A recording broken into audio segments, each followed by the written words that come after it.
Hey Libra, welcome to your weekly reading for March 25th to April 1st. I am Charlene, Lizette. Let's dive in and see what you can expect this week, Libra. It's a big week for you, really big week for you.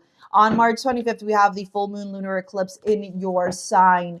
And this full moon eclipse is wrapping up a 6-month cycle that started back in October of 2023. Remember, Libra is all about relationships. It's the 7th house in astrology. It is about your romantic relationships, your interpersonal relationships, your business relationships. And one of the big things to really conceptualize or understand during this period of time, specifically if you are a Libra rising or have prominent placements in your Libra house, like a stellium, 3 or more planets, etc., is that there is a time for peace and harmony, and there is a time for choosing you first. And I want you to really think about what would Venus do? What would Aphrodite do, right? You are ruled by Venus, the planet Venus, connected to Aphrodite in Greek mythology, Roman mythology. It is Venus.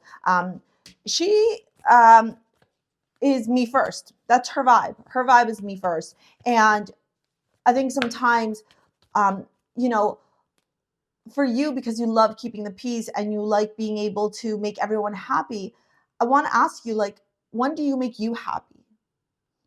Do you have to make yourself unhappy for others to be happy? It's a really big message here coming through. Look at these cards: the Fool, 5 of Cups, Hierophant, 9 of Cups, 10 of Cups, the Moon, and the 5 of Pentacles, right? Like, there has to be a point in your life here where you turn around, Libra, and say, you know what? I'm going to pick me first. I'm going to pick me first. And I don't care if that bothers you. I don't care if you have all these opinions about why, I'm not keeping the peace.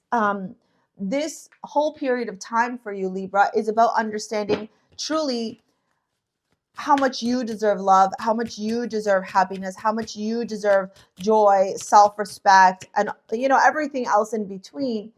And that it doesn't have to come from a place of control or like toxic behavior. It has to come from a place of, I need to love me above everybody else. That's it. Right? Yeah, look at this. Look at this reading. This reading is actually really interesting for you during this eclipse period. You got waning gibbous. The waning gibbous will happen after the full moon. So the 25th is the full moon. So we're looking at 26, 27, 28. Okay. Waning gibbous here, releasing gratitude, nurture acts of service, release everything that's no longer serving you anymore. Okay. Especially in your romantic relationships where people take, and they don't give to you. Then we have humor. I choose to focus on the lighter side of life. I think that there has to be a way for you to find joy, laughter, ease during this period of time, because of everything that you're going to be going through, because of everything that you're going to be experiencing and witnessing. There is going to be a lot of truth revealed to you during this time, Libra. With cracked open, rock bottom, surrender to the alchemy of life here. What I'm seeing happening here is a truth being revealed. I think that you are going to get some sort of information, some sort of message here with the Fool, the 5 of Cups, that may not necessarily be what you were expecting, but it's exactly what you need at this time right now. I also wouldn't be surprised if during this time, the more that you dive into introspection, self-reflection, the more that you go inward, especially with this Hierophant card, the more that you start to see very, very clearly as to what brings you joy and happiness with this 9 of Cups here.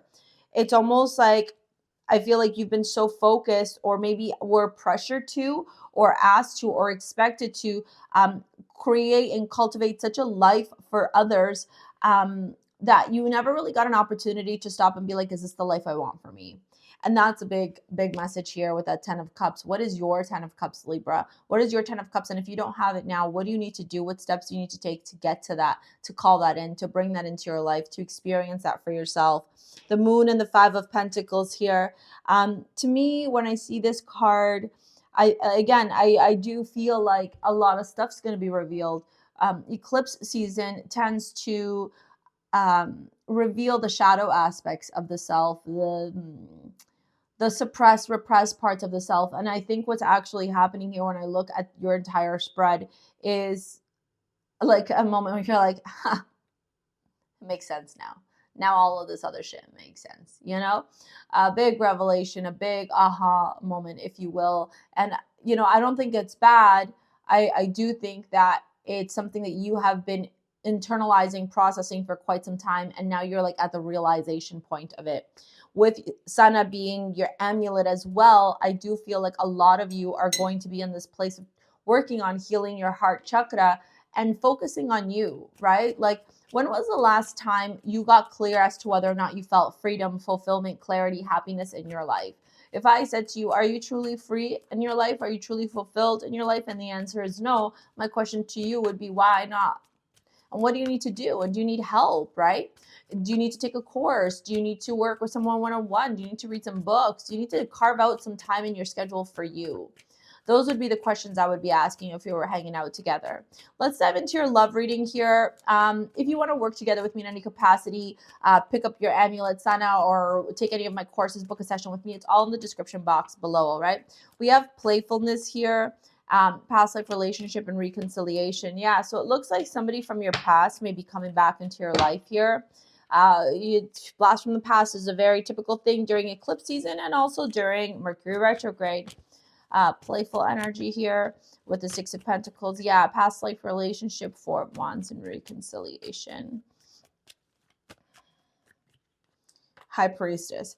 I think that if somebody from the past does come back, this is somebody who previously had created a lot of pain or a lot of confusion in your life, a lot of maybe even potential suffering as well. What I would say to you is I would get really clear. I would ask yourself, like, do I want to be with this person? Is this somebody that I truly, truly want to cultivate and spend time with? Is this a person that I could see myself building something long-term with, Libra? You know, it's almost like the image I'm getting in my mind's eye, Libra, is that you're like, of course they came back. Of course they want a second chance now. Of course, now that I've moved on, now that I'm doing my own thing, of course they want me back. You know, that's the vibe I'm getting here, Libra. And at the end of the day, I can't tell you what to do. I can tell you that you deserve high vibrational love, the most respectful love in the world. And whether or not you, you honor yourself with that is something up to you. But if you were asking for my advice, I would say don't take them back. Focus on cultivating your own Ten of Cups, the right person, the right time, the right place. Everything will fall together when it's meant to. I'm going to pop this video here to help you out with this entire situation. Happy full moon in your sign, my loves. And if you want to work together with me in any capacity, it's all in the description box below. All right. We will see you later, alligators. Peace out. Bye.